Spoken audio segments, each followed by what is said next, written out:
Assalamualaikum warahmatullahi wabarakatuh. We are from Group 15. We will present about Post Malaysia Berhad. So this is our table of content that consists of company background, industry background, SWOT analysis, strategy and financial objective, TOS metric, recommendation and conclusion. Post Malaysia is one of the company that listed in Bursa. It was listed on September 2001. Post Malaysia, also known as the national postal provider. Post Malaysia has won many awards throughout its establishment. In the year 2019, Post Malaysia has won 3 awards. First, Post Malaysia won Project Logistics Service Provider of the Year. Second, 2019 Frost and Sullivan Malaysia Excellence Award. And third is Express Service Provider of the Year in category of Post Laju. The vision of Post Malaysia is to inspire and enable possibility for our customer, and their mission is to build and deliver the network of choice. And lastly is their brand value is first, empathy, like understand and delivers what customer need. Second, decorum is like treat with dignity and respect. Third, integrity act with good manner. Fourth, accountability, like be accountable neither individual or as a team. And fifth is innovation, like doing research to fulfill what customer requirement and not afraid to try new ways. Assalamualaikum warahmatullahi wabarakatuh. My name is Nur Hanifah binti Suhaimi. My matric number is 255129. Today I would like to present about industry background, which is our company is Post Malaysia Berhad. As we know, Post Malaysia Berhad is a first company that have a contribution in logistics service and communication. Post Malaysia Berhad also have been listed in Bursa Malaysia in 2001. There are few investors in Post Malaysia Berhad. For the top investor in Post Malaysia Berhad is DRB Hicom. DRB Hicom is a Malaysia conglomerate with business that includes automobile sales and manufacturing, postal service, banking and aviation. There were some shareholders in DRB Hicom, which is LTH. LTH stands for Lembaga Tabung Haji, EPF, Employees Provident Fund, Etiqa Strategy Sendian Berhad, Foreigns and others. But the highest amount shareholding with 56% holds by Etiqa Strategy Sendian Berhad. In 2019, Etiqa Strategy Sendian Berhad also listed in Bursa Malaysia.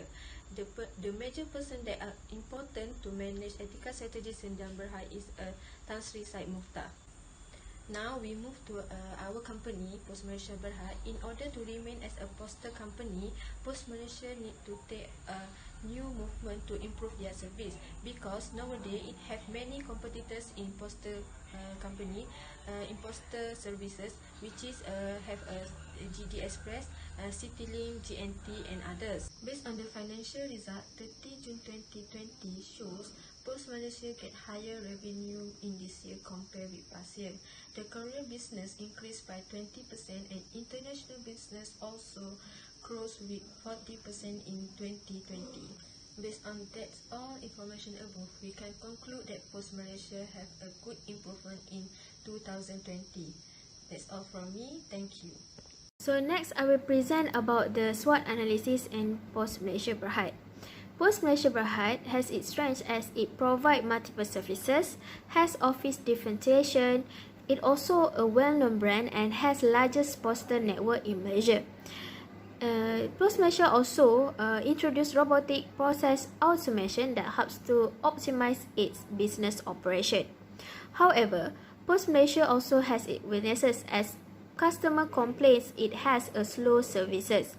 It also faced ransomware attack in 2019 that affect their financial year, and also the customer afraid that their personal data will be stolen.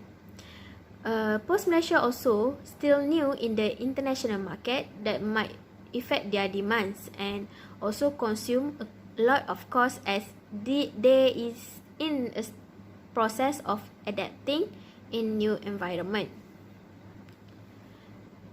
However, the COVID-19 also give Post Malaysia opportunity as COVID-19 will encourage customers to buy online goods that might increase Post Malaysia service demand. It also has a cheaper price compared to its competitors such as DHL, Ninja Van, and also GNT. Post Malaysia also make a collaboration with China to have a growth in e-commerce and also helps contributes in Malaysia GDP. Post Malaysia also in the changing in technology that will ease the interaction between company and clients. The last part of SWOT analysis is the threat. Post Malaysia face a threat of fluctuation of fuel prices as it is consume a lot of fuel for its business operation. It also face high competition in the market. It has lower demand from advanced and regional economies as it is still new in China collaboration. Post Malaysia also exposed to uncertainty of information technology as it has been attacked and there is still possibility of getting attacked again as the hacker already know a little big business of Post Malaysia. It also face exposure to uncertainty from the research and development as it will consume a lot of costs that might affect the company financial performance again. Assalamualaikum warahmatullahi wabarakatuh. My name is Nur Akidah binti Mamat, matric number 253273, and I will continue this presentation with strategy and financial objective. So, from SWOT analysis that we explained before, we will suggest for some objective to upgrade and increasing the service on Korea industry post Laju Malaysia company. There is 10 of strategic objective and 1 of financial objective. Okay, for the strategic objective, we will enhance new technologies to drive digital transformation according to the current of modernity in 3 years. Okay, number 2 is making sure customer satisfaction improve by 5% each time. Number 3 is maximize utilization of infrastructure and service more productively and permanently in 5 years. Number 4 is enhance security for operations and inspection by 50% every year. Number 5 is expand service relationship in 10 new markets outside and inside in 5 years. Okay, next, maintain position as the top courier industry in Malaysia in 5 years. And number 7 is increase the level of security of consumer goods at 10% in every year. Okay, next, number 8 is expand service in 50 remote areas in 3 years. Number 9 is lower the operation cost in 5% every year. And the last one is to ensure parcel delivery time is shorter in the next 5 years. And for one of financial objective is about increasing net profit to 30% every year. Assalamualaikum, a very good morning. My name is Nurul Hidayah binti Abdullah, matric number 255533. I will proceed the presentation with the task matrix.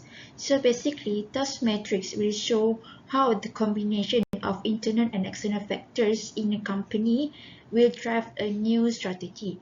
And it will help to identify the relationship between the strength, weakness, opportunity, and threats for generate the strategy. And task matrix will give a clear view to control the company management. So this is the table of task matrix for Post Malaysia. So the first combination here is the combination of strength and opportunities. So the first objective here is to enhance new technologies to drive digital transformation according to the current of modernity in 3 years, where the best strategy to be implemented here is the product development strategy. And the second objective is to expand services in 50 remote areas in 3 years, where the best strategy to be implemented here is a market development strategy. And the second segment is the combination of weaknesses and opportunities, where the appropriate strategy that can be used in all these objectives is a market development strategy. The first objective is to ensure parcel delivery time is shorter in the next 5 years, which is the combination from the weaknesses 1, slow services, and opportunities 1, where COVID-19 encouraged people to buy online goods. The second objective is to expand service relationship in 10 new markets outside and inside in 5 years.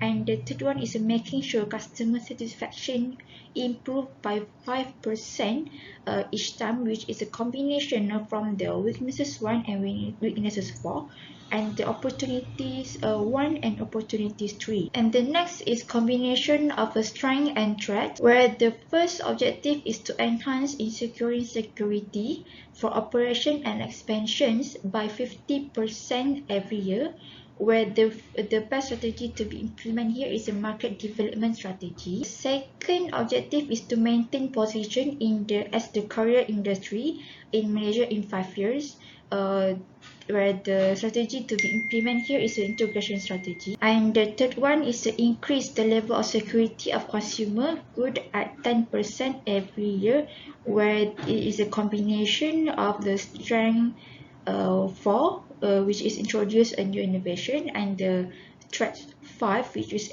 exposure to uncertainty arising from research and development. So the strategy to be implemented here is a market penetration strategy. And the last one is the combination of the weaknesses and threats, WT, where the first objective is to maximize utilization of infrastructure and service more productively and permanently in 5 years, where the best strategy to be implemented here is a business strategy, and the second one is to lower the operation cost in 5% every year. And the best strategy is the operational strategy. This objective is a combination from the weaknesses 2 and weaknesses 3, with the combination from the threats 1 and threats 3. So as a conclusion, the best strategy that can be implemented by Post Malaysia based on this matrix is the market development strategy, where this strategy is focused on the effort to strengthen market of a firm in an industry. So as we know that nowadays more newcomers has joined into the couriers industry. In order to compete with all the competitors, Post Malaysia need to expand their services to a new geographical market. And next is Post Malaysia can offer new product or service features or packaging. For example, Post Malaysia can improve their services or more secure on their packaging to increase the customer satisfaction and to increase more new customer to be used their services. Or otherwise, Post Malaysia also can create a different pricing strategy to attract a different group of customer or new market segment. So that's all for me. I will pass to the next presenter. Assalamualaikum and good morning. My name is Lena binti Muhammad Zambi. I'm going to present about the recommendation strategy. So the first one is market penetration strategy. So one of the objective is to increase the level of security of consumer good at 10% every year. So it can be defined as the process marketing with product in existing market where the current similar product already exists. So Post Malaysia should improve their product term strictly more than before. Post Malaysia must ensure the customer, especially the sender of the following item, follow the term on condition, so the item will come to customer not defected. The next one is market development strategy. So it is in order to expanding the market is one of the need to upgrade and stay relevant in the market. So we are focusing more on expanding relationship outside and inside. So this will involve a long-term strategy.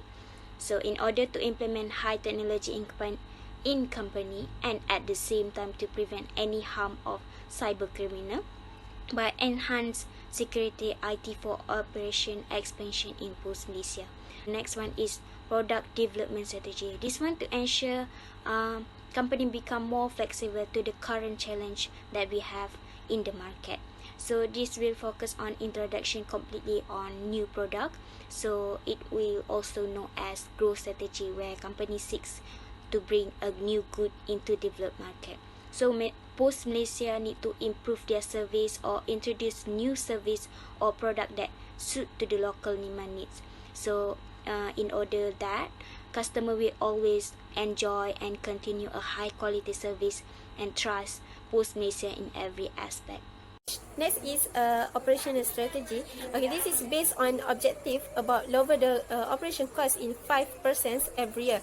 Okay, nowadays technology most important for companies to improve their management process, become more efficient, because in era of globalization, many things can using technology in any work progress. Post Malaysia also doing an improvement for their service to ensure their customer happy with their service based on the objective for Post Malaysia Berhad that had been stated, because they already facing a weak performance and profit loss in past year. The operational strategy is important to drive a company to get best performance results because of the orderly management. Next is integration strategy.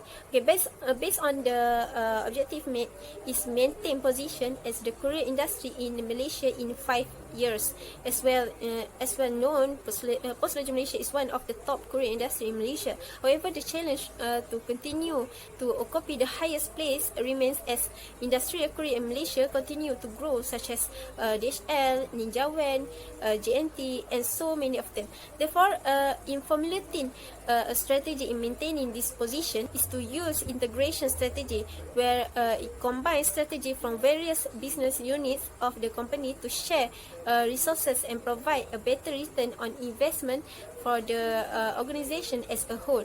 This strategy is to continue to develop the Post-Laju Malaysia courier industry in the future, as Post-Laju Malaysia is one of the courier industry that has the largest postal network in Malaysia.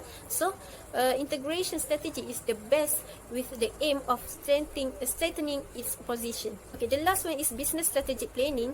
Okay, strategic business planning is one of the higher level management process that identifies and recommends the company's business framework, vision, long-term objective, directions, and the business objective. It is very beneficial for a company to involve their employees to give their opinions or feedback in order to improve the business.